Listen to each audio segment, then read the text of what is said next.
ਸਤਨਾਮ ਸ੍ਰੀ ਵਾਹਿਗੁਰੂ ਸਾਹਿਬ JIO. ਦੋਹਰਾ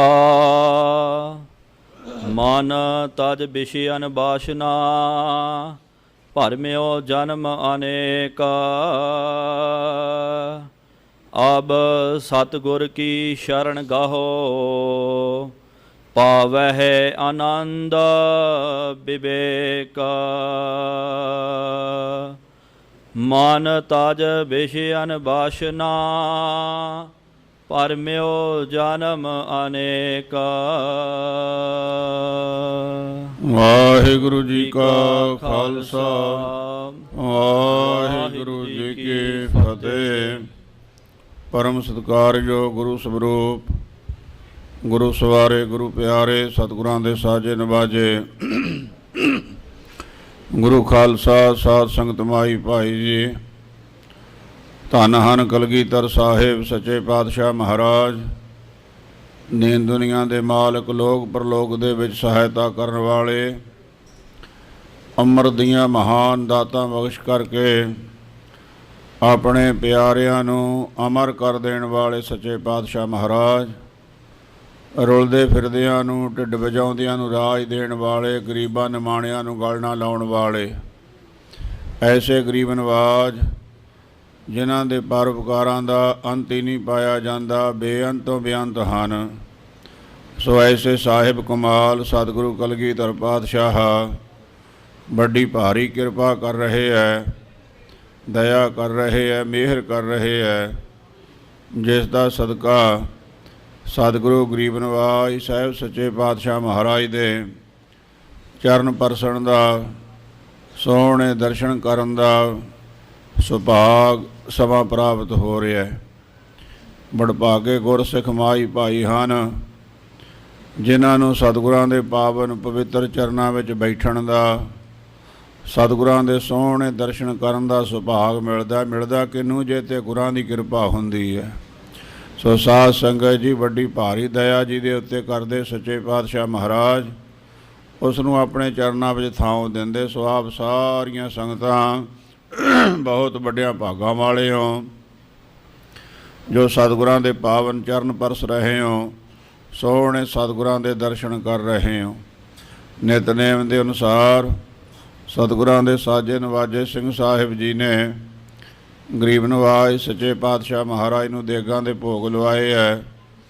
ਉਪਰੰਤ ਜੋ ਨਿਤਨੇਮ ਅਨੁਸਾਰ ਹੀ ਗੁਰ ਇਤਿਹਾਸ ਦੀ ਕਥਾ ਵਿਚਾਰ ਧੰਨ ਕਲਗੀਧਰ ਸਾਹਿਬ ਸੱਚੇ ਪਾਤਸ਼ਾਹ ਮਹਾਰਾਜ ਜੀ ਦੇ ਪਾਵਨ ਪਵਿੱਤਰ ਤਖ਼ਤ ਸਾਹਿਬ ਜੀ ਦੇ ਸੰਗਤਾਂ ਨੂੰ ਸਰਵਣ ਕਰਵਾਈ ਜਾਂਦੀ ਹੈ। ਉਸ ਦੀ ਆਰੰਭਤਾ ਹੋ ਰਹੀ ਹੈ। ਧੰਨ ਗੁਰੂ ਨਾਨਕ ਪਾਤਸ਼ਾਹ ਮਹਾਰਾਜ ਗਰੀਬ ਨਵਾਜ ਤਿੰਨਾਂ ਲੋਕਾਂ ਦੇ ਮਾਲਕ ਹਨ।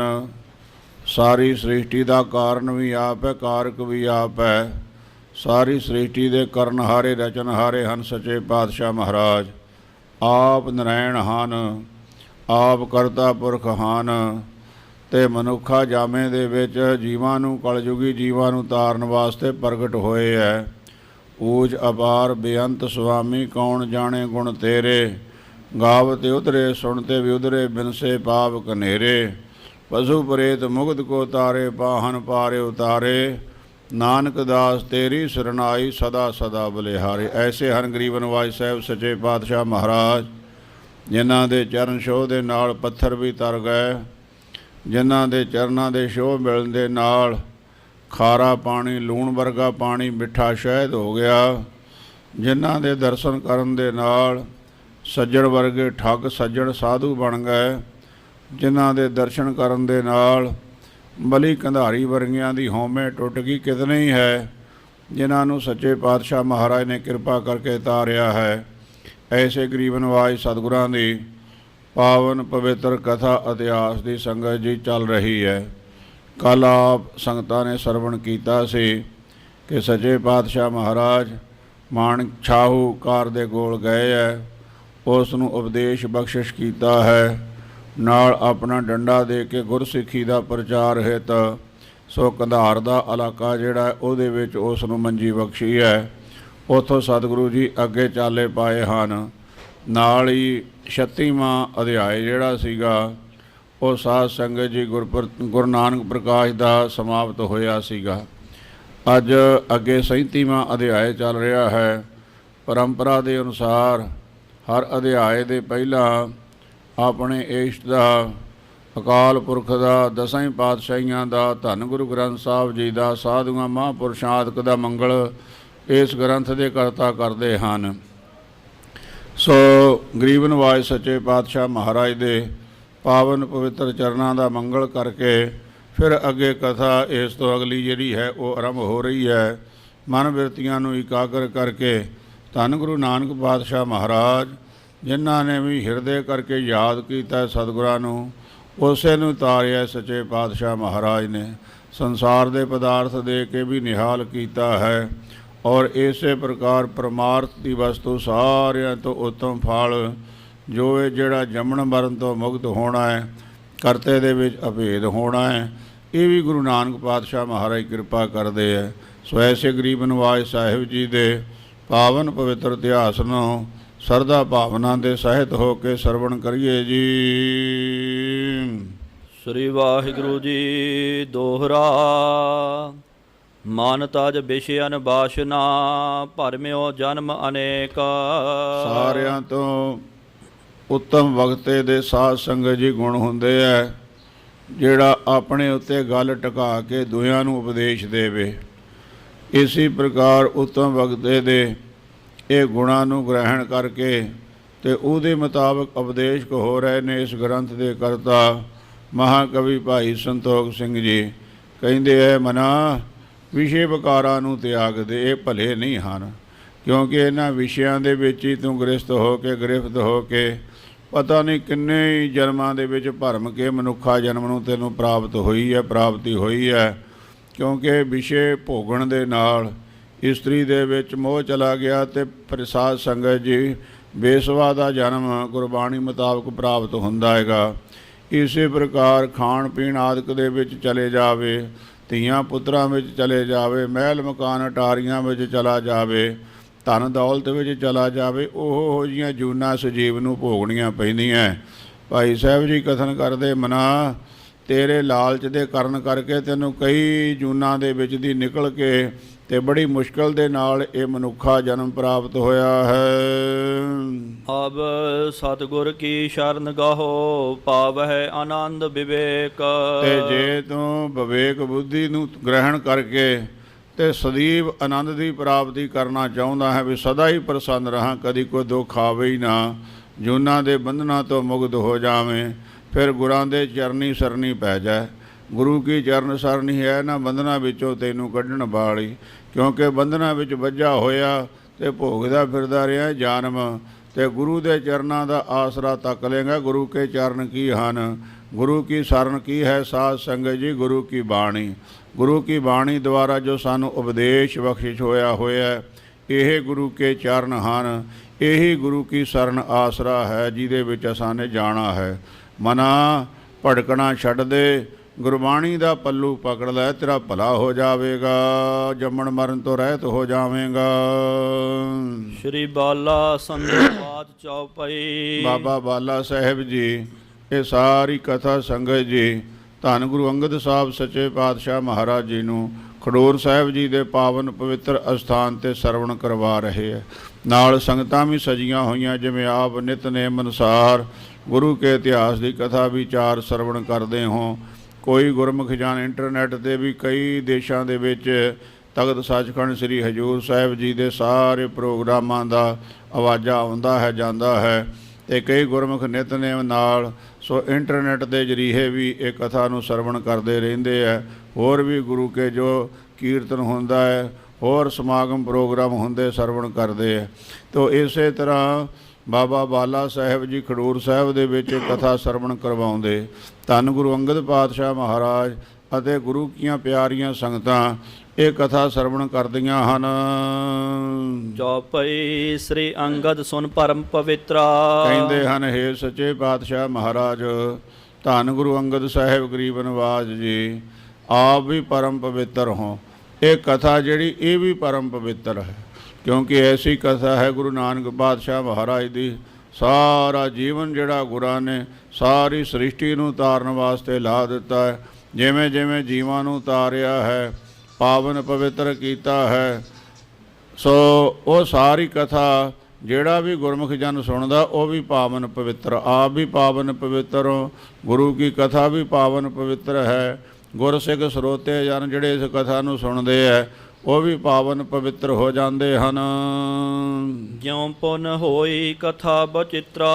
ਇਹ ਸੱਚੇ ਪਾਤਸ਼ਾਹ ਮਹਾਰਾਜ ਗੁਰੂ ਨਾਨਕ ਸਾਹਿਬ ਨੇ ਜਿਵੇਂ ਕਿਰਪਾ ਕੀਤੀ ਹੈ, ਇਹ ਸਾਰੇ ਕੌਤਕ ਕੀਤੇ ਹੈ, ਉਹ ਮੈਂ ਆਪ ਜੀ ਨੂੰ ਸਰਵਣ ਕਰਵਾਉਂਦਾ ਹਾਂ ਜੀ। ਤਹਿ ਤੇ ਜਬ ਕੀਨੋ ਪ੍ਰਸਥਾਨਾ। ਆਇਓ ਸੱਚੇ ਪਾਤਸ਼ਾਹ ਮਹਾਰਾਜ ਜਦ ਉਸ ਸ਼ਾਹੂਕਾਰ ਨੂੰ ਤਾਰ ਕੇ ਆਪਣਾ ਸਲੋਤਰ ਦਿੱਤਾ ਹੈ, ਡੰਡਾ ਦਿੱਤਾ ਹੈ ਔਰ ਉਹਨੂੰ ਨਿਹਾਲ ਕੀਤਾ ਹੈ, ਮੰਜੀ ਗੁਰਸਿੱਖੀ ਦੇ ਪ੍ਰਚਾਰ ਵਾਸਤੇ ਬਖਸ਼ੀ, ਤੇ ਉਸ ਤੋਂ ਅੱਗੇ ਗਰੀਬ ਨਵਾਜ ਚੱਲ ਪਏ। ਪਹੁੰਚੇ ਨਗਰ ਜਾਏ ਮੁਲਤਾਨਾ।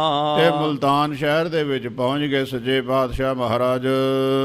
ਪੀਰ ਬ੍ਰਿੰਦ ਜਹ ਸ਼ਮਸ਼ ਸਮੇਤਾ। ਇਹ ਸਾਧ ਸੰਗਤ ਜੀ ਬੜੇ ਪੀਰ ਹਨ। ਇਹ ਇੱਕ ਕਹਾਵਤ ਹੀ ਹੈ ਸੰਸਾਰ ਦੇ ਵਿੱਚ ਕਿ ਇੱਥੇ ਤਾਂ ਪੀਰੀਪੁਰ ਮੁਲਤਾਨ ਬਣਿਆ ਹੋਇਆ, ਘਰ ਘਰ ਦੇ ਵਿੱਚ ਪੀਰ। ਇਹ ਮੁਲਤਾਨ ਸ਼ਹਿਰ ਇਹ ਜਿਹਾ ਭਰਿਆ ਹੋਇਆ ਹੈ ਪੀਰਾਂ ਦਾ, ਘਰ ਘਰ ਦੇ ਵਿੱਚ ਪੀਰ ਬਣ ਕੇ ਬੈਠੇ ਹੋਏ ਹੈ। ਸ਼ਮਸ਼ ਤਬਰੇਜ ਜਿਹੜਾ ਹੈ ਸਾਧ ਸੰਗਤ ਜੀ, ਜਿਹਦੀ ਪੁੱਠੀ ਖੱਲ ਲਾਤੀ ਸੀ ਐਨਲ ਹੱਕ ਦੇ ਨਾਅਰੇ ਮਾਰਨ ਕਰਕੇ ਵੀ ਜੋ ਰੱਬ ਹੈ ਉਹ ਮੈਂ ਹੈ, ਉਹ ਸ਼ਮਸ਼ ਤਬਰੇਜ ਮੁਲਤਾਨ ਦੇ ਹੋਏ, ਉੱਥੇ ਉਹਨਾਂ ਦੀ ਸਮਾਧ ਬਣੀ ਹੋਈ ਹੈ। ਮਿਲਨ ਚਾਹੇ ਉਹ ਬੇਦੀ ਕੁਲ ਕੇਤਾ। ਤੇ ਸੱਚੇ ਪਾਤਸ਼ਾਹ ਮਹਾਰਾਜ ਗਰੀਬ ਨਵਾਜ ਮੁਲਤਾਨ ਸ਼ਹਿਰ ਜਾ ਕੇ ਤੇ ਉੱਥੇ ਦੇ ਜਿਹੜੇ ਸੇਵਾਦਾਰ ਹਨ ਜਾਂ ਉਹ ਕਬਰ ਦੀ ਸੇਵਾ ਕਰਦੇ ਹੈ, ਉਹਦੀ ਦਰਗਾਹ ਦੇ ਉੱਤੇ ਰਹਿੰਦੇ ਹੈ ਸ਼ਮਸ਼ ਤਬਰੇਜ ਦੇ, ਉਹਨਾਂ ਨੂੰ ਮਿਲਣਾ ਚਾਹੁੰਦੇ ਹਨ। ਦੇਨ ਉਪਦੇਸ਼ ਆਪਨੋ ਨੀਕਾ। ਕਾਰਨ ਕੀ ਹੈ? ਸਤਿਗੁਰਾਂ ਨੂੰ ਕੀ ਹੈ? ਸਿਰਫ ਭਲਾ ਕਰਨਾ ਮਹਾਰਾਜ ਦਾ ਜੋ ਮਨਸ਼ਾ ਹੈ, ਪਰ ਉਪਕਾਰ ਕਰਨਾ, ਭਲਾ ਕਰਨ ਵਾਸਤੇ ਉੱਥੇ ਦੇ ਰਹਿਣ ਵਾਲੇ ਜਿਹੜੇ ਲੋਕ ਹੈ, ਘਰ ਘਰ ਦੇ ਵਿੱਚ ਪੀਰ ਬਣੇ ਬੈਠੇ ਹੈ, ਉਹਨਾਂ ਨੂੰ ਉਪਦੇਸ਼ ਦੇਣ ਵਾਸਤੇ। ਜਿਸ ਬਿਧ ਵੈ ਉਧਾਰ ਇਸ ਜੀ ਕਾ। ਕਿ ਇਹ ਜਿਹੜੇ ਜੀਵ ਹਨ ਇਹਨਾਂ ਦਾ ਭਲਾ ਕਿਵੇਂ ਹੋਵੇ, ਇਹਨਾਂ ਦਾ ਉਧਾਰ ਕਿਵੇਂ ਹੋਵੇ, ਇਹ ਮਾਤ ਲੋਕ ਤੇ ਆਏ ਹੋਏ ਆ, ਕਿਵੇਂ ਤਰ ਜਾਣ ਇਹ ਸੱਚੇ ਪਾਤਸ਼ਾਹ ਮਹਾਰਾਜ ਨੇ ਵਿਚਾਰ ਕਰਕੇ ਮੁਲਤਾਨ ਜਾਣ ਵਾਸਤੇ ਤਿਆਰੀ ਕੀਤੀ। ਸ਼ਮਸ਼ ਤਬਰੇਜ਼ ਰਹਿਤ ਜਹ ਥਾਈ। ਉਹ ਜਿੱਥੇ ਸ਼ਮਸ਼ ਤਬਰੇਜ਼ ਰਿਹਾ ਕਰਦਾ ਸੀ ਤਹਾਂ ਜਾਏ ਬੈਠੇ ਜਗ ਸਾਈ। ਉਹਦੇ ਅਸਥਾਨ ਤੇ ਸੱਚੇ ਪਾਤਸ਼ਾਹ ਮਹਾਰਾਜ ਚਲੇ ਗਏ। ਸਭ ਪੀਰਨ ਕੋ ਸੁਧ ਜਬ ਹੋਈ। ਤੇ ਜਦੋਂ ਸਾਰੇ ਪੀਰਾਂ ਨੂੰ ਪਤਾ ਲੱਗਿਆ ਕਿ ਸ਼ਮਸ਼ ਤਬਰੇਜ਼ ਦੀ ਜਿੱਥੇ ਜਗ੍ਹਾ ਬਣੀ ਹੋਈ ਹੈ, ਦਰਗਾਹ ਬਣੀ ਹੋਈ ਹੈ, ਉੱਥੇ ਗੁਰੂ ਨਾਨਕ ਸਾਹਿਬ ਸੱਚੇ ਪਾਤਸ਼ਾਹ ਮਹਾਰਾਜ ਆਏ ਹਨ। ਮਿਲ ਕੈ ਮਤੋ ਕਰਤ ਪੈ ਸੋਈ। ਇਹ ਜਿੰਨੇ ਵੀ ਮੁਲਤਾਨ ਦੇ ਪੀਰ ਹੈ ਇੱਕ ਜਗ੍ਹਾ ਤੇ ਇਕੱਠੇ ਹੋਏ ਤੇ ਆਪਸ ਵਿੱਚ ਮਿਲ ਕੇ ਵਿਚਾਰ ਕਰਨ ਲੱਗੇ। ਇਨ ਜੀਤੇ ਸਭ ਥਾਨ ਮਹਾਨਾ। ਇਹ ਜਿਹੜੇ ਬਾਬੇ ਨਾਨਕ ਸਾਹਿਬ ਜੀ ਆਏ ਹੋਏ ਨੇ ਨਾ, ਇਹ ਬੜੇ ਵੱਡੇ ਤਕੜੇ ਹੈ, ਸਾਰੀ ਦੁਨੀਆ ਨੂੰ ਫਤਿਹ ਕਰਕੇ ਆਏ ਹੈ, ਸਭ ਦੁਨੀਆ ਇਹਨਾਂ ਨੇ ਜਿੱਤ ਲਈ ਹੈ। ਕਾਬਾ ਚਰਨਨ ਸੰਗ ਫਿਰਾਨਾ। ਤੇ ਕਾਬਾ ਜਿਹੜਾ ਹੈ ਮੱਕਾ, ਮਹਾਰਾਜ ਨੇ ਆਪਣੇ ਚਰਨਾਂ ਨਾਲ ਘੁਮਾਤਾ। ਸਾਧ ਸੰਗਤ ਜੀ, ਲੋਕ ਤਾਂ ਦੂਜੀ ਮੱਤ ਵਾਲੇ ਕਹਿੰਦੇ ਕਾਬਾ ਘੁੰਮ ਗਿਆ, ਮੱਕਾ ਜਿਹੜਾ ਆਪਣੀ ਜਗ੍ਹਾ ਤੋਂ ਹਿੱਲ ਗਿਆ। ਕਈ ਵਾਰੀ ਬੜਾ ਦੁੱਖ ਹੁੰਦਾ ਸਾਡੇ ਸਿੱਖ ਕੌਮ ਦੇ ਵਿੱਚ ਹੀ ਆਪਣੇ ਆਪ ਨੂੰ ਵਿਦਵਾਨ ਕਹਾਉਣ ਵਾਲੇ ਕਹਿੰਦੇ ਬਾਬੇ ਨਾਨਕ ਨੇ ਮੱਕਾ ਨਹੀਂ ਸੀ ਫੇਰਿਆ, ਮੱਕੇ ਵਾਲਿਆਂ ਦੇ ਮਨ ਫੇਰ ਦਿੱਤੇ ਸੀਗੇ। ਭਾਈ ਗੁਰਦਾਸ ਸਾਹਿਬ ਜੀ ਸਾਰੇ ਤੋਂ ਪਹਿਲੇ ਲਿਖਾਰੀ ਹੋਏ ਨੇ ਇਤਿਹਾਸ ਦੇ, ਗੁਰੂ ਇਤਿਹਾਸ ਦੇ। ਜਦੋਂ ਉਹਨਾਂ ਨੇ ਗਵਾਹੀ ਭਰੀ ਹੈ ਵੀ ਬਾਬੇ ਨੇ ਜਾਰੀ ਕਲਾ ਦਿਖਾਈ ਸੀ, ਚਰਨਾਂ ਨਾਲ ਮੱਕਾ ਸਾਰਾ ਘੁਮਾਇਆ ਸੀਗਾ, ਤੇ ਫਿਰ ਸਾਡੇ ਅੱਜ ਦੇ ਜਿਹੜੇ ਬਾਅਦੇ ਵਿਦਵਾਨ ਆਪਣੇ ਆਪ ਨੂੰ ਕਹਾਉਂਦੇ ਪਤਾ ਨਹੀਂ ਭਾਈ ਗੁਰਦਾਸ ਸਾਹਿਬ ਜੀ ਤੋਂ ਜ਼ਿਆਦਾ ਵੱਡੇ ਵਿਦਵਾਨ ਬਣ ਗਏ ਆ, ਉਹ ਕਹਿੰਦੇ ਮੱਕਾ ਨਹੀਂ ਘੁੰਮਿਆ। ਇਤਿਹਾਸ ਵਿੱਚ ਮੱਕਾ ਇੱਕ ਵਾਰ ਨਹੀਂ, ਪਹਿਲਾਂ ਵੀ ਜਦੋਂ ਰੈਬਾਂ ਦਾ ਇਤਿਹਾਸ ਆਉਂਦਾ ਹੈ ਕਿ ਇੱਕ ਜਥਾ ਮੁਸਲਮਾਨਾਂ ਦਾ ਜਾ ਰਿਹਾ ਸੀਗਾ, ਸੰਗਤ ਜੀ ਇਤਿਹਾਸ ਵਿੱਚ ਇਹ ਗੱਲ ਆਈ ਹੈ। ਤੇ ਮੁਸਲਮਾਨਾਂ ਦੇ ਇਤਿਹਾਸ ਵਿੱਚ ਵੀ ਮੱਕੇ ਦਾ ਜਿੱਥੇ ਹੈ ਉੱਥੇ ਲਿਖਿਆ ਹੋਇਆ ਹੈ। ਕਹਿੰਦੇ ਰੈਬਾਂ ਇੱਕ ਨਾਮ ਦੀ ਬੀਬਾ ਨਾਲ ਜਾ ਰਹੀ ਸੀਗੀ, 40 ਕੋ ਮੱਕੇ ਤੋਂ ਪਿੱਛੇ ਰਹਿ ਗਏ। ਪਾਣੀ ਦੀ ਪਿਆਸ ਲੱਗੀ ਹੈ, ਬੀਬੀ ਪਾਣੀ ਪੀਣ ਵਾਸਤੇ ਖੂਹ 'ਤੇ ਚਲੇਗੀ। ਰਸਤੇ 'ਤੇ ਖੂਹ ਪਰਉਪਕਾਰੀ ਲੋਕਾਂ ਨੇ ਲਾਏ ਹੁੰਦੇ, ਪੁਰਾਣਿਆਂ ਨੇ ਸਰਾਵਾਂ ਬਣਾਈਆਂ ਹੁੰਦੀਆਂ ਰਹਿਣ ਨੂੰ। ਤੇ ਖੂਹ ਤੇ ਜਾ ਕੇ ਕੀ ਦੇਖਦੀ, ਇੱਕ ਕੁੱਤੀ ਹੈ ਤੇ ਉਹਦੇ ਨਿੱਕੇ ਨਿੱਕੇ ਬੱਚੇ ਹੈ, ਪਰ ਬਲੌਂ ਬਲੌਂ ਕਰਦੀ ਫਿਰਦੀ, ਕੁੱਤੇ ਵੀ ਤੇ ਬੱਚੇ ਵੀ, ਪਾਣੀ ਪੀਣ ਵਾਸਤੇ ਪਾਣੀ ਪ੍ਰਾਪਤ ਨਹੀਂ ਹੋ ਰਿਹਾ। ਹੁਣ ਬੀਬੀ ਨੇ ਦੇਖਿਆ ਵੀ ਮੈਂ ਪਾਣੀ ਤਾਂ ਪੀ ਲੂੰਗੀ, ਪਰ ਇਹਨਾਂ ਕਤੂਰਿਆਂ ਨੂੰ ਤੇ ਕੁੱਤੀ ਨੂੰ ਨਹੀਂ ਜਦ ਤੱਕ ਪਾਣੀ ਪਿਲਾਉਂਦੀ। ਮੇਰੀ ਮੱਕੇ ਦੀ ਯਾਤਰਾ ਕੀਤੀ ਕਿਹੜੇ ਕੰਮ ਦੀ ਹੈ? ਕਿਸੇ ਕੰਮ ਦੇ ਨਹੀਂ ਹੈ। ਕਹਿੰਦੇ ਉਹ ਬੀਬੀ ਨੇ ਆਪਣੇ ਵਾਲ ਪੱਟੇ ਸਿਰ ਦੇ, ਹੋਰ ਕੋਈ ਸਾਧਨ ਨਹੀਂ ਸੀਗਾ, ਤੇ ਸਿਰ ਦਾ ਉਹਦੀ ਡੋਰੀ ਬਣਾਈ, ਵਾਲਾਂ ਦੀ ਡੋਰੀ ਬਣਾ ਕੇ ਸਿਰ ਦਾ ਕੱਪੜਾ ਜਿਹੜਾ ਸੀਗਾ ਉਹ ਡੋਰੀ ਦੇ ਨਾਲ ਬੱਧਾ ਤੇ ਖੂਹ 'ਚ ਸਿੱਟ ਕੇ ਦਵਾ ਦਵ ਕੱਢੇ, ਤੇ ਉਹਦੇ ਨਾਲ ਕੱਪੜੇ 'ਚ ਕਾਫੀ ਪਾਣੀ ਆ ਜਾਇਆ ਕਰੇ, ਗਿੱਲਾ ਹੋ ਕੇ ਉਹ ਨਿਚੋੜ ਕੇ ਉਹ ਕੁੱਤੀ ਨੂੰ ਤੇ ਉਹਦੇ ਬੱਚਿਆਂ ਨੂੰ ਪਾਣੀ ਪਿਲਾਇਆ। ਕਹਿੰਦੇ ਉਹਦੀ ਦਇਆ ਦੇਖ ਕੇ 40 ਕੋਹ ਦਾ ਦੂਰੀ ਜਿਹੜੀ ਸੀ ਮੱਕਾ ਚੱਲ ਕੇ ਰਹਿਬਾਂ ਦੇ ਪਾਸ ਆਪ ਪਹੁੰਚਿਆ, ਜਾ ਕੇ ਦਰਸ਼ਨ ਦਿੱਤੇ। ਇਹ ਹੈ ਦਇਆ ਦਾ ਸਾਧ ਸੰਗਤ ਜੀ ਮੂਲ। ਤੇ ਮੇਰੇ ਕਹਿਣ ਤੋਂ ਭਾਵ ਹੈ ਵੀ ਇਤਿਹਾਸ ਦੇ ਵਿੱਚ ਇਹ ਗੱਲ ਮੁਸਲਮਾਨਾਂ ਦੇ ਆਈ ਹੈ ਵੀ ਉਦੋਂ ਵੀ ਮੱਕਾ ਅਲੋਪ ਹੋ ਗਿਆ ਸੀ, ਰਹਿਬਾਂ ਦੇ ਪਾਸ ਚਲਾ ਗਿਆ ਸੀਗਾ। ਧੰਨ ਗੁਰੂ ਨਾਨਕ ਸਾਹਿਬ ਸੱਚੇ ਪਾਤਸ਼ਾਹ ਮਹਾਰਾਜ ਬਾਰੇ ਵੀ ਉਹਨਾਂ ਦੇ ਇਤਿਹਾਸ ਵਿੱਚ ਲਿਖਿਆ ਹੈ ਕਿ ਜਦ ਬਾਬੇ ਦੇ ਚਰਨ ਘੁਮਾਏ ਹੈ, ਜੀਵਨ ਕਾਜੀ ਨੇ ਲੱਤ ਮਾਰੀ ਜਾ ਕੇ ਕਿ ਤੂੰ ਕਿਹੜਾ ਕਾਫਰ ਇੱਥੇ ਪਿਆ ਹੋਇਆ ਹੈਗਾ, ਰੱਬ ਦੇ ਘਰ ਵੱਲ ਪੈਰ ਕਰਕੇ। ਮਹਾਰਾਜ ਨੇ ਕਿਹਾ ਸੀ ਭਾਈ ਮੈਂ ਤੇ ਥੱਕਿਆ ਹਾਰਿਆ ਪਾਂਦੀ ਹੈਗਾ ਵਾਂ, ਤੇ ਮੈਨੂੰ ਨਹੀਂ ਪਤਾ ਰੱਬ ਦਾ ਘਰ ਕਿਹੜੇ ਪਾਸੇ ਹੈ ਤੇ ਕਿੱਧਰ ਨਹੀਂ। ਜੇ ਤੈਨੂੰ ਪਤਾ ਹੈ ਤੇ ਜਿੱਧਰ ਰੱਬ ਦਾ ਘਰ ਨਹੀਂ, ਮੇਰੇ ਪੈਰ ਉੱਧਰ ਨੂੰ ਕਰ ਦੇ। ਉਹ ਕਹਿੰਦੇ ਜੀਵਨ ਨੇ ਘੜੀਸ ਕੇ ਮਹਾਰਾਜ ਤੋਂ ਤੇ ਚਰਨ ਘੁਮਾ ਦਿੱਤੇ। ਜਿਵੇਂ ਹੀ ਸਤਿਗੁਰਾਂ ਨੂੰ ਘੜੀਸਿਆ, ਲੱਤੋਂ ਪਕੜ ਘੜੀਸਿਆ, ਮਹਾਰਾਜ ਨੂੰ ਟੰਗੋਂ ਪਕੜ, ਤੇ ਇਹ ਭਾਈ ਗੁਰਦਾਸ ਸਾਹਿਬ ਨੇ ਸਾਰਾ ਇਤਿਹਾਸ ਲਿਖਿਆ ਤੇ ਕਹਿੰਦੇ ਮੱਕਾ ਨਾਲ ਹੀ ਘੁੰਮ ਗਿਆ। ਇਹ ਹੁਣ ਮਲਤਾਨ ਦੇ ਜਿੰਨੇ ਵੀ ਹੈਗੇ ਨੇਗੇ ਪੀਰ, ਉਹ ਇੱਕ ਜਗ੍ਹਾ ਇਕੱਠੇ ਹੋਏ। ਜਦ ਉਹਨਾਂ ਨੂੰ ਪਤਾ ਲੱਗਿਆ ਗੁਰੂ ਨਾਨਕ ਸਾਹਿਬ ਸੱਚੇ ਪਾਤਸ਼ਾਹ ਮਹਾਰਾਜ ਆਏ, ਕਹਿਣ ਲੱਗੇ ਵੀ ਇਹ ਬਾਬਾ ਬੜਾ ਯਾਰਾ ਜੇ, ਇਹਦੇ ਨਾਲ ਨਹੀਂ ਆਪਾਂ ਬਹਿ ਸਕਦੇ। ਇਹਦੇ ਸਾਹਮਣੇ ਤੇ ਮੱਕਾ ਵੀ ਸਿਰਨ ਆ ਗਿਆ, ਮੱਕਾ ਵੀ ਘੁੰਮ ਗਿਆ ਸੀ ਇਹਦੇ ਚਰਨਾਂ ਦੇ ਨਾਲ। ਚਰਚਾ ਅਸਮਤ ਮਹਿ ਇਹ ਭਾਰੀ, ਕਿਉਂਕਿ ਇਹਦੇ ਨਾਲ ਚਰਚਾ ਕਰ ਹੀ ਨਹੀਂ ਸਕਦੇ। ਇਹ ਬੜਾ ਅਜ਼ਮਤਵਾਨ ਹੈ, ਬੜਾ ਕਰਾਮਾਤੀ ਹੈ, ਬਹੁਤ ਸ਼ਕਤੀਆਂ ਦੇ ਨਾਲ ਇਹ ਪਰਿਪੂਰਨ ਹੈ, ਖੁਦਾ ਹੈ। ਸਕਿਓ ਨਾ ਕੋ ਅਟਕ ਅਗਾਰੀ, ਕੋਈ ਵੀ ਇਹਦੇ ਸਾਹਮਣੇ ਖਲੋ ਨਹੀਂ ਸਕਿਆ। ਜਿੰਨੇ ਵੀ ਚਰਚਾ ਕੀਤੀ ਉਹ ਹਾਰ ਕੇ ਗਿਆ ਹੈ। ਉਹਦੀ ਮਤ ਮੁਤਾਬਕ ਜੇ ਕੋਈ ਰਲ ਗਿਆ ਹੈ, ਉਹਨੂੰ ਬਾਬੇ ਨਾਨਕ ਸਾਹਿਬ ਨੇ ਨਾਲ ਲਾ ਲਿਆ ਹੈ, ਤੇ ਉਹਦੀ ਮਤ ਤੋਂ ਬਿਨਾਂ ਜੇ ਉਲਟ ਹੋ ਕੇ ਕਿਸੇ ਨੇ ਚਰਚਾ ਕੀਤੀ ਤੇ ਕੋਈ ਬਾਬੇ ਨਾਨਕ ਸਾਹਿਬ ਨੂੰ ਜਿੱਤ ਨਹੀਂ ਸਕਿਆ। ਸਰ ਬਰਬਾਦ ਨਹੀਂ ਬਨ ਆਈ, ਇਸ ਵਾਸਤੇ ਉਹ ਹੈ ਸਮਰੱਥ। ਤੇ ਐਸੇ ਸਮਰੱਥ ਦੇ ਨਾਲ ਜਿਹੜਾ ਝਗੜਾ ਕਰਨਾ ਹੈਗਾ, ਬਹਿਸ ਕਰਨੀ, ਇਹ ਚੰਗੀ ਗੱਲ ਨਹੀਂ ਹੈ। ਬੇਨਤੀ ਕਰਕੇ ਕਰੋ ਵਿਦਾਈ, ਇਸ ਵਾਸਤੇ ਨਾ ਆਪਾਂ ਬਾਬੇ ਨਾਨਕ ਸਾਹਿਬ ਨੂੰ ਝੁਕ ਕੇ ਬੇਨਤੀ ਕਰ ਲਈਏ। ਜੋ ਵੀ ਕਹਿਣਾ ਹੈ ਨਿਮਰ ਭਾਵ ਹੋ ਕੇ ਕਹਿ ਲਈਏ, ਤੇ ਗੁਰਾਂ ਨੂੰ ਕਹੀਏ ਮਹਾਰਾਜ ਤੁਸੀਂ ਬੜਾ ਚੰਗਾ ਕੀਤਾ, ਸਾਨੂੰ ਦਰਸ਼ਨ ਦਿੱਤੇ ਹੈ, ਬੜੀ ਮਿਹਰ ਕੀਤੀ ਹੈ, ਅਸੀਂ ਦਰਸ਼ਨ ਕਰ ਲਏ, ਹੁਣ ਤੁਸੀਂ ਜਾਓ, ਹੋਰ ਕਿਤੇ ਚਲੇ ਜਾਓ। ਆਪਾਂ ਐਂ ਜਾ ਕੇ ਮਹਾਰਾਜ ਨੂੰ ਆਖੀਏ ਆਸ ਵਿਚਾਰ ਕਰ ਦੂਧ ਕਟੋਰਾ, ਇਹ ਵਿਚਾਰ ਕਰਕੇ ਵੀ ਮੂੰਹ ਤੋਂ ਵੀ ਕਿਵੇਂ ਕਹਾਂਗੇ। ਪੁਰਾਣੇ ਲੋਕ ਜਿਹੜੇ ਇਸ਼ਾਰਿਆਂ ਨਾਲ ਗੱਲਾਂ ਜ਼ਿਆਦੀਆਂ ਕਰਦੇ। ਦੁੱਧ ਦਾ ਇੱਕ ਕਟੋਰਾ ਭਰ ਲਿਆ, ਲੋਟਾ ਭਰ ਲਿਆ ਦੁੱਧ ਦਾ ਗੜਬਾ, ਭਰ ਕਰ ਲੈ ਆਏ ਗੁਰ ਓਰਾ। ਧੰਨ ਗੁਰੂ ਨਾਨਕ ਸਾਹਿਬ ਸੱਚੇ ਪਾਤਸ਼ਾਹ ਮਹਾਰਾਜ ਦੇ ਪਾਸ ਉਹ ਕਟੋਰਾ ਦੁੱਧ ਦਾ ਭਰ ਕੇ ਲੈ ਆਏ। ਇਹੋ ਜਨਾਵਨ ਤਿਨ ਨੈ ਕੀਨੋ, ਤੇ ਮਹਾਰਾਜ ਨੂੰ ਜਣਾਇਆ ਕਿ ਉਹਨਾਂ ਨੇ ਇਹ ਦੁੱਧ ਦਾ ਕਟੋਰਾ ਭਰ ਕੇ ਲਿਆਉਣ ਦਾ ਕਾਰਨ ਕੀ ਸੀਗਾ, ਕੀ ਦੱਸਣਾ ਚਾਹੁੰਦੇ ਹਨ।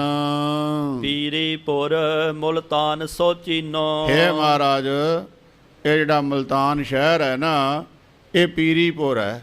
ਇਹ ਮੁਲਤਾਨ ਤੇ ਐਵੇਂ ਨਾਂ ਰੱਖਦਾ, ਇਹਦਾ ਨਾਂ ਹੀ ਪੀਰੀਪੁਰ ਚਾਹੀਦਾ ਸੀ ਵੀ ਇਹ ਪੀਰਾਂ ਦੇ ਨਾਲ ਪੁਰ ਭਰਿਆ ਹੋਇਆ। ਇਹ ਪੁਰਾ ਜਿਹੜਾ ਸਾਰਾ ਪੀਰਾਂ ਦਾ ਹੀ ਹੈ। ਆ ਜਿਵੇਂ ਭਰਿਆ ਹੋਇਆ ਨਾ ਮਹਾਰਾਜਾ ਵਾਹਿਗੁਰੂ ਬਾਟਾ ਦੁੱਧ ਦਾ, ਇਵੇਂ ਨਗਰ ਦੇ ਪਹਿਲਾਂ ਹੀ ਸਾਰਾ ਪੀਰਾਂ ਦੇ ਨਾਲ ਭਰਿਆ ਹੋਇਆ। ਨਹੀਂ ਸਮਾਈ ਰਾਵਰ ਕੇਰੀ, ਇਸ ਵਾਸਤੇ ਤੁਹਾਡਾ ਇੱਥੇ ਰਹਿਣਾ ਯੋਗ ਨਹੀਂ ਹੈ। ਇਹ ਜਿਹੜਾ ਸਾਡਾ ਭਰਿਆ ਹੋਇਆ ਲੋਟਾ ਦੁੱਧ ਦਾ, ਇਹ ਮਹਾਰਾਜ ਜਿਵੇਂ ਦੇ ਵਿੱਚ ਹੁਣ ਹੋਰ ਦੁੱਧ ਕੋਈ ਪੈ ਨਹੀਂ ਸਕਦਾ, ਲਵਾ ਲਵ ਉੱਪਰ ਤੱਕ ਹੈ। ਇਸੇ ਤਰ੍ਹਾਂ ਹੁਣ ਤੁਹਾਡਾ ਰਹਿਣਾ ਇੱਥੇ ਯੋਗ ਨਹੀਂ, ਕਿਉਂਕਿ ਪਹਿਲਾਂ ਪੀਰ ਇੱਥੇ ਬਹੁਤ ਹਨ ਮੁਲਤਾਨ ਦੇ ਵਿੱਚ। ਗਮ ਨਾ ਹੋ ਅਪਰ ਥਾਨਪੁਰ ਹੇਰੀ, ਇਸ ਵਾਸਤੇ ਮਹਾਰਾਜ ਤੁਸੀਂ ਕਿਰਪਾ ਕਰੋ, ਦਰਸ਼ਨ ਦੇਤੇ ਹੈ ਤੇ ਜਾਓ, ਹੋਰ ਕਿਸੇ ਨਗਰ ਵਿੱਚ ਚਲੇ ਜਾਵੋ। ਨਿਕਟ ਆਨ ਜਬ ਧਰਿਓ ਅਗਾਰੀ, ਇਹ ਜਿਸ ਵੇਲੇ ਸਤਿਗੁਰੂ ਸੱਚੇ ਪਾਤਸ਼ਾਹ ਮਹਾਰਾਜ ਦੇ ਸਾਹਮਣੇ ਉਹ ਭਰਿਆ ਹੋਇਆ ਬਾਟਾ ਦੁੱਧ ਦਾ ਲਿਆ ਕੇ ਰੱਖ ਦਿੱਤਾ। ਸ਼੍ਰੀ ਨਾਨਕ ਜਾਨੀ ਬਿਧ ਸਾਰੀ। ਧੰਨ ਗੁਰੂ ਨਾਨਕ ਸਾਹਿਬ ਸੱਚੇ ਪਾਤਸ਼ਾਹ ਮਹਾਰਾਜ ਉਹ ਤੇ ਪਸ਼ੂਆਂ ਨੂੰ ਵੀ ਸਮਤਾਂ ਦੇਣ ਵਾਲੇ ਸਤਿਗੁਰੂ ਜੀ ਮਨੁੱਖ ਦੀ ਬੁੱਧੀ ਦੀ ਗੱਲ ਨੂੰ ਨਾ ਜਾਣਨ। ਮਹਾਰਾਜ ਜਾਣਗੇ ਵੀ ਇਸ ਕਾਰਜ ਵਾਸਤੇ ਇਹ ਦੁੱਧ ਭਰ ਕੇ ਲਿਆਏ ਕਟੋਰਾ ਦੁੱਧ ਦਾ। ਗਰੀਬ ਨਵਾਜ ਨੇ ਸਾਰੇ ਉਹਨਾਂ ਦੇ ਮਨੋਰਥ ਨੂੰ ਜਾਣ ਲਿਆ। ਫੂਲ ਚੰਬੇਲੀ ਕੋ ਇਕ ਲੀਨਾ। ਬਾਬੇ ਕੱਢ ਕਰ ਬਗਲ ਤੇ ਦੁੱਧ ਵਿੱਚ ਚੰਬੇਲੀ ਪਾਈ। ਮਹਾਰਾਜ ਨੇ ਕੀ ਕੀਤਾ, ਚੰਬੇਲੀ ਦਾ ਫੁੱਲ ਪਹਿਲਾਂ ਹੀ ਕੋਲ ਰੱਖਿਆ ਹੋਇਆ ਸੀ। ਆਪਣੀ ਕੱਢ ਕੇ ਜੇਬ ਦੇ ਵਿੱਚੋਂ ਬਗਲ ਦੇ ਵਿੱਚੋਂ ਉਹ ਭਰੇ ਹੋਏ ਲੋਟੇ ਦੁੱਧ ਦੇ ਉੱਤੇ ਸੱਚੇ ਪਾਤਸ਼ਾਹ ਨੇ ਚੰਬੇਲੀ ਦਾ ਫੁੱਲ ਰੱਖ ਦਿੱਤਾ ਕਟੋਰੇ ਤੇ। ਤਹਿ ਪਰ ਕਰਤੇ ਛੋਡਨ ਕੀਨਾ। ਅਤੇ ਮਹਾਰਾਜ ਨੇ ਉਹ ਦੁੱਧ ਦੇ ਵਿੱਚ ਰੱਖ ਦਿੱਤਾ ਫੁੱਲ ਚੰਬੇਲੀ ਦਾ। ਤਰਿਓ ਦੂਧ ਪਰ ਭਲੇ ਸਮਾਇਓ। ਉਹ ਚੰਬੇਲੀ ਦਾ ਦੁੱਧ ਜਿਹੜਾ ਸੀ ਉਹ ਵਾਹਿਗੁਰੂ ਫੁੱਲ ਸੀ ਨਾ, ਉਹ ਦੁੱਧ ਦੇ ਉੱਤੇ ਤਰਨ ਲੱਗਾ। ਇਸ ਪ੍ਰਕਾਰ ਦ੍ਰਿਸ਼ਟਾਂਤ ਦਿਖਾਇਓ। ਤੇ ਗਰੀਬ ਨਵਾਜ ਸੱਚੇ ਪਾਤਸ਼ਾਹ ਮਹਾਰਾਜ ਦਾ ਫੁੱਲ ਦੁੱਧ ਦੇ ਉੱਤੇ ਰੱਖਣ ਦਾ ਭਾਵ ਕੀ ਸੀਗਾ। ਫੂਲ ਸਮਾਇਓ ਭਰੇ ਕਟੋਰੇ। ਕਹਿਣ ਲੱਗੇ ਜਿਵੇਂ ਤੁਸੀਂ ਆਨੇ ਹੋ ਨਾ, ਸਾਡਾ ਨਗਰ ਤੇ ਪੀਰਾਂ ਨਾਲ ਭਰਿਆ ਹੋਇਆ ਹੈ, ਤੁਹਾਡੇ ਰਹਿਣ ਨੂੰ ਜਗ੍ਹਾ ਨਹੀਂ ਹੈ। ਅਸੀਂ ਤੁਹਾਡੇ ਨਗਰ ਵਿੱਚ ਐਂ ਰਹਾਂਗੇ ਜਿਵੇਂ ਆ ਦੁੱਧ ਦੇ ਉੱਤੇ ਫੁੱਲ ਤੈਰਦਾ। ਦੁੱਧ ਹੀ ਨਹੀਂ ਨਾ ਦੁੱਧ ਦੇ ਪੈ ਸਕਦਾ, ਫੁੱਲ ਤਾਂ ਤੈਰ ਗਿਆ ਉੱਤੇ ਚੰਬੇਲੀ ਦਾ। ਅਸੀਂ ਚੰਬੇਲੀ ਦੇ ਫੁੱਲ ਵਾਂਗੂ ਤੁਹਾਡੇ ਸ਼ਹਿਰ ਦੇ ਵਿੱਚ ਰਹਾਂਗੇ। ਤਿਉ ਹਮਕੋ ਜਾਣੋ ਇਸ ਠੌਰੇ। ਇਹ ਚੰਬੇਲੀ ਦੇ ਫੁੱਲ ਵਾਂਗੂ ਸਾਨੂੰ ਇੱਥੇ ਆਉਣਾ ਸਮਝੋ। ਤੁਹਾਡੇ ਦੁੱਧ ਦੇ ਕਟੋਰੇ ਦੇ ਬਲਤਾਨ ਦੇ ਪੀਰਾਂ ਦੇ ਭਰੇ ਸ਼ਹਿਰ ਵਿੱਚ ਰਹਿਣ ਲਈ ਇਹ ਫੁੱਲ ਵਾਂਗੂ ਅਸੀਂ ਆਰਾਮ ਦੇ ਨਾਲ ਹੀ ਸਮਾਂ ਬਤੀਤ ਕਰਾਂਗੇ। ਇਹ ਸਭ ਰੀਤ ਲਖੀ ਜਬ ਪੀਰਾਂ। ਇਹ ਜਿਸ ਵੇਲੇ ਪੀਰਾਂ ਨੇ ਦੇਖਿਆ ਸਤਿਗੁਰੂ ਸੱਚੇ ਪਾਤਸ਼ਾਹ ਮਹਾਰਾਜ ਦਾ ਕੌਤਕ, ਜਾਣਿਓ ਮਨ ਮੈਂ ਗੁਨੀ ਗਹੀਰਾ। ਮਨ ਦੇ ਵਿੱਚ ਸਮਝਿਆ ਵੀ ਪਹਿਲਾਂ ਤੇ ਦੂਰੋਂ ਦੂਰੋਂ ਹੀ ਸੁਣਦੇ ਸੀ ਗੁਰੂ ਨਾਨਕ ਪਾਤਸ਼ਾਹ ਬੜੇ ਸ਼ਕਤੀਵਾਨ ਹਨ, ਬੜੀ ਤਾਕਤ ਹੈ ਗੁਰੂ ਨਾਨਕ ਸਾਹਿਬ ਦੇ ਵਿੱਚ, ਉਹ ਖੁਦਾ ਦਾ ਰੂਪ ਹਨ। ਅੱਜ ਅਸਾਂ ਨੇੜਿਓਂ ਹੋ ਕੇ ਕੋਲੋਂ ਹੋ ਕੇ ਸਤਿਗੁਰਾਂ ਨੂੰ ਪਰਿਪੂਰਨ ਸਮਰੱਥ ਦੇ ਦਰਸ਼ਨ ਕਰ ਲਏ ਹਨ। ਪ੍ਰਾਕ ਸ਼ਮਸ਼ ਨ ਗਿਰਾ ਉਚਾਰੀ। ਤੇ ਇਹ ਫਿਰ ਜਿਸ ਵੇਲੇ ਕੌਤਕ ਹੋਇਆ, ਉਹ ਜਿਹੜਾ ਸ਼ਮਸ਼ ਤਬਰੇਜ ਦੀ ਕਬਰ ਦੇ ਉੱਤੇ ਰਹਿੰਦਾ ਸੀਗਾ ਦਰਗਾਹ ਤੇ, ਉਹਦਾ ਨਾਮ ਵੀ ਸ਼ਮਸ਼ ਸੀ ਪੀਰ। ਉਹ ਕਹਿਣ ਲੱਗਾ ਸਤਿਗੁਰੂ ਸੱਚੇ ਪਾਤਸ਼ਾਹ ਮਹਾਰਾਜ ਨੂੰ, ਜਗਿਆ ਸੀ ਇੱਛਾ ਔਰ ਧਾਰੀ। ਉਹਦੇ ਮਨ ਵਿੱਚ ਜਗਿਆਸਤਾ ਲੱਗੀ ਹੋਈ ਹੈ, ਮਨ ਦੇ ਵਿੱਚ ਚਾਹਨਾ ਹੈ ਰੱਬ ਦੇ ਘਰ ਦੇ ਬਚਨ ਸੁਣਨ ਵਾਸਤੇ, ਨਿਰੰਕਾਰ ਦੀ ਪ੍ਰਾਪਤੀ ਦੇ। ਇਸ ਵਾਸਤੇ ਕਹਿਣ ਲੱਗਾ, ਦੋਹਰਾ ਕਠਨ ਕਰੂਰ ਤਪ ਹਉ ਕਰਾ, ਸ਼ੁਸ਼ਕ ਸਰੀਰ ਵਿਸਾਲ। ਕਹਿਣ ਲੱਗਾ ਸਤਿਗੁਰੂ ਗੁਰੂ ਨਾਨਕ ਪਾਤਸ਼ਾਹ ਮਹਾਰਾਜ, ਮੈਂ ਤਪੱਸਿਆ ਬੜੀ ਭਾਰੀ ਕੀਤੀ ਹੈ, ਬਹੁਤ ਸਖਤ ਤਪੱਸਿਆ ਕੀਤੀ। ਮੇਰਾ ਸਰੀਰ ਜਿਹੜਾ ਸੁੱਕ ਕੇ ਤੀਲਾ ਹੋ ਗਿਆ, ਕਮਜ਼ੋਰਾ ਹੋ ਗਿਆ ਬਾਹਲਾ ਜ਼ਿਆਦਾ। ਨਾਸ਼ਨ ਮਨ ਕੀ ਬਾਸ਼ਨਾ, ਜਤਨ ਕੀਨ ਚਿਰਕਾਲ। ਬੜੇ ਮਹਾਰਾਜ ਯਤਨ ਕੀਤੇ, ਬਹੁਤ ਜੁਗਤੀਆਂ ਵਰਤੀਆਂ, ਪਰ ਮੇਰੇ ਮਨ ਵਿੱਚੋਂ ਵਾਸ਼ਨਾਵਾਂ ਨਹੀਂ ਮਰੀਆਂ। ਵਾਸ਼ਨਾਵਾਂ ਉਵੇਂ ਦੀਆਂ ਜਿਵੇਂ ਹੀ ਹਨ। ਚੌਪਈ ਇੱਕ ਛਿਨ ਮਨ ਨਹਿ ਹੋਵਤ ਸਥਿਰ। ਮਹਾਰਾਜ ਜਿਹੜਾ ਮਨ ਹੈ, ਇੱਕ ਛਿਨ ਅੱਖ ਦੇ ਝਮਕਣ ਜਿੰਨਾ ਵੀ ਸਮਾਂ ਜਿਹੜਾ ਹੈ ਉਹ ਠਹਿਰਾਓ ਦੇ ਵਿੱਚ ਨਹੀਂ ਰਹਿੰਦਾ, ਭਟਕਦਾ ਰਹਿੰਦਾ ਹੈ। ਚੰਚਲ ਅਤ ਹੀ ਦੀਪ ਸ਼ਿਖਾ ਸਰ। ਤੇ ਮਹਾਰਾਜ ਬੜਾ ਚੰਚਲ ਹੈ। ਕਿਸ ਤਰ੍ਹਾਂ, ਜਿਵੇਂ ਦੀਵੇ ਦੀ ਲਾਟ ਜਿਹੜੀ ਹੈ ਨਾ ਇੱਕ ਜਗ੍ਹਾ ਖਲੋਂਦੀ ਨਹੀਂ, ਇਸੇ ਤਰ੍ਹਾਂ ਮਹਾਰਾਜ ਦੀਵੇ ਦੀ ਲਾਟ ਵਾਂਗੂ ਮੇਰਾ ਮਨ ਵੀ ਡੋਲਦਾ ਰਹਿੰਦਾ, ਭਟਕਦਾ ਰਹਿੰਦਾ ਹੈ। ਮਨ ਕੋ ਨਾਸ਼ ਹੋਏ ਜਿਸ ਰੀਤੀ। ਮਹਾਰਾਜ ਕਿਰਪਾ ਕਰੋ, ਮੈਨੂੰ ਦੱਸੋ ਇਹ ਜਿਹੜਾ ਮਨ ਮੇਰਾ ਟਿਕਾਓ ਦੇ ਵਿੱਚ ਆ ਜਾਵੇ, ਮਨ ਮੇਰਾ ਮਰ ਜਾਵੇ, ਭਜਣੋਂ ਹਟ ਜਾਵੇ। ਸੋ ਉਪਦੇਸ਼ ਦੇਹੋ ਯੁੱਤ ਪ੍ਰੀਤੀ। ਉਹ ਉਪਦੇਸ਼ ਮਹਾਰਾਜ ਕਿਰਪਾ ਕਰਕੇ ਮੈਨੂੰ ਬਖਸ਼ੋ। ਮਨ ਹੀ ਪੁਆੜਿਆਂ ਦੀ ਜੜ ਹੈ ਸਾਧ ਸੰਗਤ ਜੀ। ਮਨ ਟਿਕਦਾ ਹੀ ਨਹੀਂ ਹੈ, ਪਾਰੇ ਵਾਂਗੂ ਡੋਲੀ ਜਾਂਦਾ ਹੈ। ਪਿੱਪਲ ਦੇ ਸਿਰੇ ਦੇ ਪੱਤੇ ਜਿਵੇਂ ਹਵਾ ਆਵੇ ਜਾਂ ਨਾ ਆਵੇ, ਪਰ ਉਹ ਹਿਲਦਾ ਹੀ ਰਹਿੰਦਾ ਹੈ, ਤਾਰੇ ਵਾਂਗੂ ਟਿਮਟਮਾਉਂਦਾ। ਇਹ ਮਨ ਨਹੀਂ ਟਿਕਦਾ। ਮਹਾਰਾਜ ਕਿਰਪਾ ਕਰੋ, ਜੇ ਤੁਸੀਂ ਮਿਹਰ ਕਰਕੇ ਸਾਡੇ ਪਾਸ ਆਏ ਹੋ ਤੇ ਮਨ ਨੂੰ ਟਿਕਾਓ ਹੋ ਜਾਵੇ, ਠਹਿਰਾਓ ਦੇ ਵਿੱਚ ਆ ਜਾਵੇ। ਇਹੋ ਜਿਹੇ ਕੋਈ ਬਚਨ ਉਪਦੇਸ਼ ਮੈਨੂੰ ਬਖਸ਼ਿਸ਼ ਕਰੋ ਜੀ। ਸੋਨ ਸ੍ਰੀ ਨਾਨਕ ਬਚਨ ਉਚਾਰੇ। ਇਹ ਬਚਨ ਸ਼ਮਸ਼ ਦੇ ਸੁਣੇ ਸਤਿਗੁਰੂ ਗਰੀਬ ਨਵਾਜ ਪਾਤਸ਼ਾਹ ਮਹਾਰਾਜ ਨੇ, ਤੇ ਅੱਗੋਂ ਉਸ ਪੀਰ ਨੂੰ ਕਹਿਣ ਲੱਗੇ, ਮਰੈ ਨਾ ਇਹ ਬਰਮੀ ਕੇ ਮਾਰੇ। ਮਹਾਰਾਜ ਕਹਿਣ ਲੱਗੇ ਭਈ ਆਪਾਂ ਆਮ ਕਹਾਵਤ ਵੀ ਹੈ ਕਹਿੰਦੇ ਸੱਪ ਮਾਰਿਆਂ ਹੀ ਮਰਦਾ ਹੈ। ਜੇ ਸੱਪ ਦੀ ਬਰਮੀ ਖੁੱਡ ਜਿਹੜੀ ਢਾਹ ਦਈਏ ਤੇ ਸੱਪ ਤਾਂ ਨਹੀਂ ਮਰਦਾ, ਸੱਪ ਨੂੰ ਮਾਰੀਏ ਤੇ ਮਰਦਾ, ਬਰਮੀ ਮਾਰਿਆਂ ਸੱਪ ਨਹੀਂ ਮਰਦਾ ਹੈ। ਮੰਤਰਨ ਸੋ ਬਸ ਹੋਵਤ ਸੋ। ਉਹ ਜਿਹੜਾ ਸੱਪ ਹੈ ਨਾ, ਕਹਿੰਦੇ ਮੰਤਰਾਂ ਦੀ ਸਿੱਧੀ ਕਰਨੀ ਪੈਂਦੀ ਹੈ, ਤੇ ਮੰਤਰਾਂ ਦੇ ਨਾਲ ਸੱਪ ਜਿਹੜਾ ਉਹ ਕੀਲਿਆ ਜਾਂਦਾ ਹੈਗਾ, ਉਹਨੂੰ ਆਪਣੇ ਵਸ ਵਿੱਚ ਕੀਤਾ ਜਾਂਦਾ ਮੰਤਰਾਂ ਦੇ ਜ਼ੋਰ ਦੇ ਨਾਲ। ਔਰ ਉਪਾਵ ਨਾ ਤਾਂ ਕੋ ਤੇ ਸੱਪ ਨੂੰ ਵਸ ਵਿੱਚ ਕਰਨ ਦਾ ਹੋਰ ਕੋਈ ਉਪਾਅ ਨਹੀਂ ਹੈ, ਯਤਨ ਨਹੀਂ ਹੈ। ਨਾ ਤਾਂ ਸੱਪ ਦੀ ਲੀਕ ਕੁੱਟਿਆਂ ਹੀ ਸੱਪ ਮਰਦਾ ਹੈ, ਨਾ ਸੱਪ ਦਾ ਘਰ ਢਾਉਣ ਦੇ ਨਾਲ ਹੀ ਸੱਪ ਮਰਦਾ ਹੈ। ਸੱਪ ਦੇ ਵਸ ਵਿੱਚ ਕੀਤਾ ਜਾਂਦਾ ਹੈ ਮੰਤਰਾਂ ਦੇ ਨਾਲ। ਤਪ ਸਾਧੇ ਮਨ ਬਸ ਨਹਿ ਆਵਹਿ। ਇਸ ਤਰ੍ਹਾਂ ਸੱਚੇ ਪਾਤਸ਼ਾਹ ਮਹਾਰਾਜ ਕਹਿਣ ਲੱਗੇ, ਐ ਤਪੱਸਿਆ ਹੀ ਕਰੀ ਜਾਣ ਦੇ ਨਾਲ ਤਾਂ ਭਾਈ ਮਨ ਨਹੀਂ ਵਸ ਵਿੱਚ ਆਉਂਦਾ। ਮਨ ਚੰਚਲ ਦਸਹੋਂ ਦਿਸ ਧਾਵਹਿ। ਕਿਉਂਕਿ ਮਨ ਜਿਹੜਾ ਬੜਾ ਚੰਚਲ ਹੈ, ਸਾਰਿਆਂ ਤੋਂ ਤੇਜ਼ ਰਫ਼ਤਾਰ ਇਸ ਮਨ ਦੀ ਮੰਨੀ ਜਾਂਦੀ ਹੈ। ਇੱਥੇ ਬੈਠੇ ਇੱਕ ਸੈਕਿੰਡ ਵਿੱਚ ਹਜ਼ਾਰਾਂ ਲੱਖਾਂ ਮੀਲ ਦੂਰ ਜਿੱਥੇ ਕਦੀ ਤੁਸੀਂ ਗਏ ਹੋਵੋ, ਉੱਥੇ ਇੱਕ ਸਕਿੰਟ ਅੱਖ ਝਮਕਣ ਤੋਂ ਪਹਿਲਾਂ ਉੱਥੇ ਇਹ ਮਨ ਲੈ ਜਾਂਦਾ। ਇੰਨੀ ਦੌੜ ਕਿਸੇ ਚੀਜ਼ ਦੀ ਨਹੀਂ ਹੈ ਜਿੰਨੀ ਤੇਜ਼ੀ ਦੀ ਦੌੜ ਇਸ ਮਨ ਦੀ ਹੈ। ਮਹਾਰਾਜ ਕਹਿਣ ਲੱਗੇ, ਨਿਰੇ ਤਪ ਤਪੱਸਿਆ ਕਰਨ ਦੇ ਨਾਲ ਮਨ ਕਾਬੂ ਵਿੱਚ ਨਹੀਂ ਆਉਂਦਾ। ਤਿਉ ਤਿਉ ਚਾਹਤ ਮਾਨ ਵਡਾਈ। ਇਹ ਜਿਵੇਂ ਜਿਵੇਂ ਤਪੱਸਿਆ ਕਰਦਾ ਹੈ ਨਾ ਜੀਵ, ਤਿਵੇਂ ਤਿਵੇਂ ਇਹਨੂੰ ਕੀ ਹੁੰਦਾ ਹੈ, ਭਈ ਮੇਰੀ ਮਾਣ ਤੇ ਵਡਿਆਈ ਹੋਵੇ, ਲੋਕਾਂ ਵਿੱਚ ਮੇਰਾ ਸਤਿਕਾਰ ਹੋਵੇ। ਭਗਤ ਕਬੀਰ ਸਾਹਿਬ ਦਾ ਸ਼ਬਦ ਹੈ ਨਾ, ਮਾਨ ਮੁਨੀ ਵਰ ਗਲ ਗ ਮਾਨ ਸਭੀ ਕੋ ਖਾਏ। ਇਹ ਮਾਣ ਤਾਂ ਉਲਟਾ ਲੈ ਕੇ ਬਹਿ ਜਾਂਦਾ ਹੈ। ਕਹਿੰਦੇ ਇੱਕ ਕੋਈ ਫਕੀਰ ਸੀਗਾ ਸਾਧੂ, ਤੇ ਉਹਨੇ ਭੋਰੇ ਵਿੱਚ ਰਹਿਣਾ, ਤੇ 6-6 ਮਹੀਨੇ ਸਾਲ ਅੰਦਰੇ ਵੜੇ ਰਹਿਣਾ, ਤੇ ਜਦੋਂ ਬਾਹਰ ਉਹਨੇ ਨਿਕਲਣਾ ਬੜਾ ਲੋਕਾਂ ਦਾ ਇਕੱਠ ਹੋ ਜਾਣਾ, ਤੇ ਲੋਕਾਂ ਨੇ ਢੋਲ ਢਮਾਕਿਆਂ ਦੇ ਨਾਲ ਉਹ ਫਕੀਰ ਨੂੰ ਬਾਹਰ ਕੱਢਣਾ, ਉਹਦਾ ਜਲੂਸ ਲੈ ਕੇ ਜਾਣਾ, ਉਹਦੀ ਮਾਣ ਵਡਿਆਈ ਹਾਰ ਹੂਰ ਪਾਉਣੇ, ਤੇ ਉਹਨੇ ਬੜਾ ਖੁਸ਼ ਹੋਣਾ।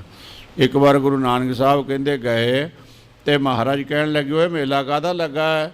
ਕਹਿੰਦੇ ਜੀ ਪੀਰ ਜੀ ਭੋਰੇ ਵਿੱਚੋਂ ਨਿਕਲ ਰਹੇ ਆ, ਤੇ ਤਪ ਉਹਨਾਂ ਨੇ ਕੀਤਾ ਵਾ, ਤੇ ਉਹਨਾਂ ਦੀ ਆਓ ਭਗਤ ਵਾਸਤੇ ਸਭ ਲੋਕ ਇਕੱਠੇ ਹੋਏ ਆ, ਤੇ ਪੀਰ ਜੀ ਜਿਹੜੇ ਨੇ ਨਾ ਨਿਕਲ ਕੇ ਤੇ ਫਿਰ ਉਹ ਦਰਸ਼ਨ ਦੇਣਗੇ।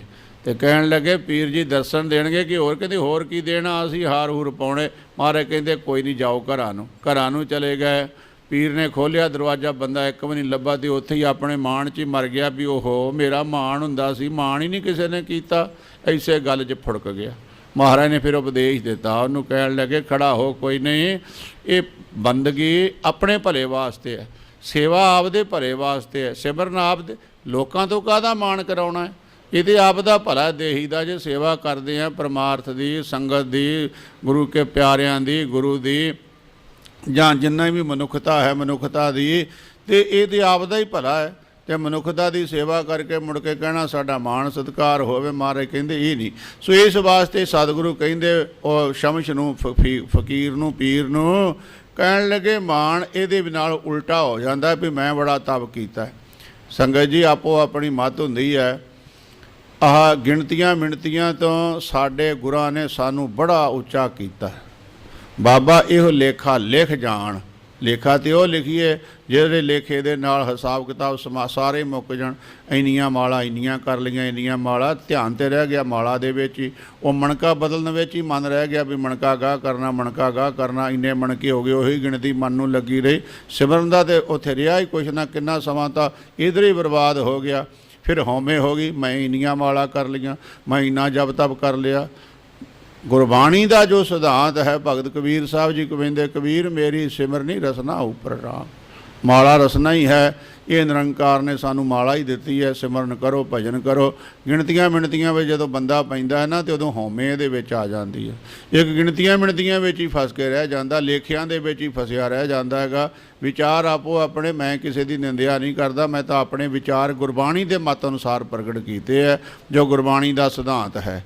ਸੋ ਇਸ ਵਾਸਤੇ ਸਤਿਗੁਰੂ ਕਹਿਣ ਲੱਗੇ, ਪੀਰ ਜੀ ਜਿਹੜੀ ਆਪਾਂ ਤਪੱਸਿਆ ਕਰਦੇ ਹਾਂ ਨਾ, ਇਹਦੇ ਨਾਲ ਤਾਂ ਉਲਟਾ ਸਾਨੂੰ ਮਾਣ ਹੋ ਜਾਂਦਾ। ਫਿਰ ਅਸੀਂ ਆਨੇ ਵੀ ਲੋਕ ਸਾਡੀ ਪੂਜਾ ਕਰਨ, ਸਾਡਾ ਸਤਿਕਾਰ ਕਰਨ। ਜਿਉਂ ਜਿਉਂ ਤਪ ਕਰਵੈ ਹਿਤ ਲਾਈ। ਤੇ ਜਿਵੇਂ ਜਿਵੇਂ ਵੀ ਇਹ ਫਿਰ ਉਹ ਮਾਣ ਦੇ ਵਿੱਚ ਪੈ ਜਾਂਦਾ ਹੈ ਜੀਵ ਤਪ ਤਪੱਸਿਆ ਕਰਕੇ। ਕਿਉਂਕਿ ਸਾਧ ਸੰਗਤ ਜੀ ਪਰਮੇਸ਼ਵਰ ਦੀ ਬੰਦਗੀ ਜਿਹੜੀ ਹੈ ਨਾ, ਚਾਰ ਪਦਾਰਥ ਦੇਣ ਵਾਲੀ ਹੈ ਉਹਦਾ ਸਿਮਰਨ ਭਜਨ।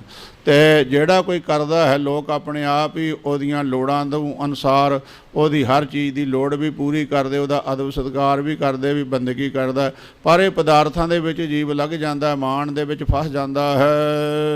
ਦੋਹਰਾ ਸਤਿਗੁਰ ਸ਼ਬਦ ਵਿਚਾਰਨੋ ਮੰਤਰ ਪਛਾਨਹੁ ਸੋਏ। ਗਰੀਬ ਨਵਾਜ ਕਹਿਣ ਲੱਗੇ ਸਾਰਿਆਂ ਤੋਂ ਵੱਡਾ ਮੰਤਰ ਕੀ ਹੈ?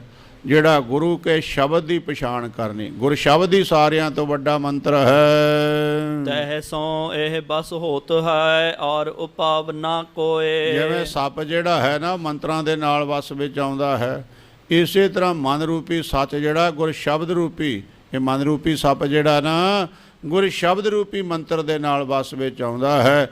ਗੁਰੂ ਦੇ ਸ਼ਬਦ ਦੇ ਨਾਲ ਇਹ ਮਨ ਜਿਹੜਾ ਮਰਦਾ ਹੈ। ਚਉਪਈ ਬੂਝੈ ਸ਼ਮਸ਼ ਸ਼ਬਦ ਸੋ ਕੌਣ। ਸ਼ਮਸ਼ ਜਿਹੜਾ ਸੀ, ਸ਼ਮਸ਼ ਤਵਰੇਜ ਦੀ ਕਬਰ ਦੇ ਉੱਤੇ ਸੇਵਾ ਕਰਨ ਵਾਲਾ, ਸਤਿਗੁਰਾਂ ਨੂੰ ਪੁੱਛਣ ਲੱਗਾ, ਕਹਿੰਦਾ ਮਹਾਰਾਜ ਉਹ ਸ਼ਬਦ ਕਿਹੜਾ ਹੈ? ਸੁਨ ਬੋਲੇ ਗੁਰ ਕਰੁਣਾ ਭਾਨ। ਤਾਂ ਸੱਚੇ ਪਾਤਸ਼ਾਹ ਮਹਾਰਾਜ ਸ਼ਮਸ਼ ਫਕੀਰ ਦੇ ਬਚਨ ਨੂੰ, ਪੀਰ ਦੇ ਨੂੰ ਸੁਣ ਕੇ ਕਹਿਣ ਲੱਗੇ, ਜਗ ਝੂਠੋ ਐਸੋ ਦ੍ਰਿੜ ਜਾਨਾ।